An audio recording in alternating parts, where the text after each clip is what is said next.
বিসিএলে church Victoria এলাকার অন্তর্গত দামাগড়িয়া খোলামুখ colliery এলাকায় শুক্রবার ইসিএলের এক অভিযান চালিয়ে অবৈধ খোলামুখ তথা র্যাট হোলগুলি বন্ধ করে দেয়। এ বিষয়ে দেবাশিস চক্রবর্তী প্রজেক্ট অফিসার জানিয়েছেন, যখনই যে অবস্থায় এই অবৈধ বিষয়গুলি সম্পর্কে তিনি জানেন বা জেনেছেন ব্যবস্থা গ্রহণ করেছেন। এদিনও এই এলাকায় র্যাট হোলগুলি বন্ধ করা হয়েছে। আগামী দিনেও এই অভিযান চলবে। এই অভিযানে বিসিসিএলের কর্তৃপক্ষ, সিআইএসএফ ও কুলটি থানার চৌরাঙ্গি ফাঁড়ির পুলিশের সহযোগিতায় এই অবৈধ কয়লা খনির মুখগুলি ভরাট করে দেওয়া হয়। কিন্তু এখানে কিছু মানুষ প্রশ্ন করছে, আচ্ছা, কয়লা কি কোনোদিন বন্ধ হয়েছিল? কয়লা চুরি কি বন্ধ হয়েছিল?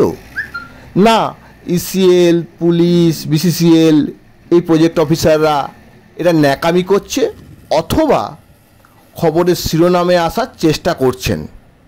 কারণ কয়লা কখনোই বন্ধ হয়নি। এত সিবিআই, ইডি কি তারা জানেন না কয়লা চুরি চলছে? সবই জানে। তাহলে এই ধরনের প্রক্রিয়া হঠাৎ হঠাৎ আইওয়াস ছাড়া এগুলো কি? মানুষ তো তাই বলছে, এগুলো আর কোনো কিছুই নয়, এগুলো একটা আইওয়াস। অবৈধ কয়লা চলছে, রমরমিয়ে চলছে, এটা সবাই জানে, অলিখিত সত্য। তাও ইনারা মাঝে মাঝে খবরের শিরোনামে আসতে এই ধরনের প্রক্রিয়াগুলি চালান, এছাড়া আর কিছু নয়।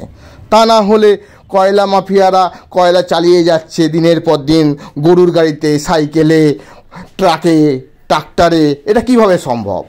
মাঝে মাঝেই তো আমরা দেখি র্যাট হোল বন্ধ করতে, মাঝে মাঝেই তো আমরা দেখছি। সিআইএসএফ জানে না কয়লা চলছে? পুলিশ জানে না কয়লা চলছে? না প্রজেক্ট অফিসাররা জানেন না কয়লা চলছে? সবই জানছে।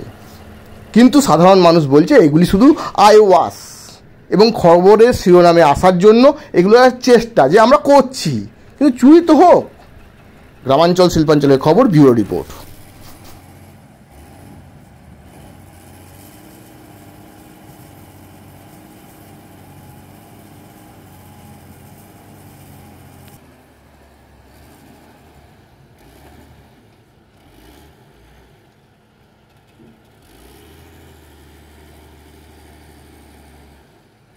এরিয়ার অন্তর্গত দামাগড়িয়ার মধ্যে আছে। এটা আমরা ইললিগাল ফিলিং করছি, যেগুলো যেগুলো খবর পেয়েছি এবং ইন্সপেকশন করে দেখছি, সে পিটগুলোকে আমরা ভরাট করে দিচ্ছি যাতে ইললিগাল না হয়। মোট কথা যেমন যেমন আমরা খবর পাই আমরা আমাদের তরফ থেকে স্টেপ নিই। যখন সম্ভব আমরা তো চেষ্টা করবো, প্রচেষ্টা ত্রুটি রাখবো না। Debashish Chakraborty, project officer, দামাগড়িয়া।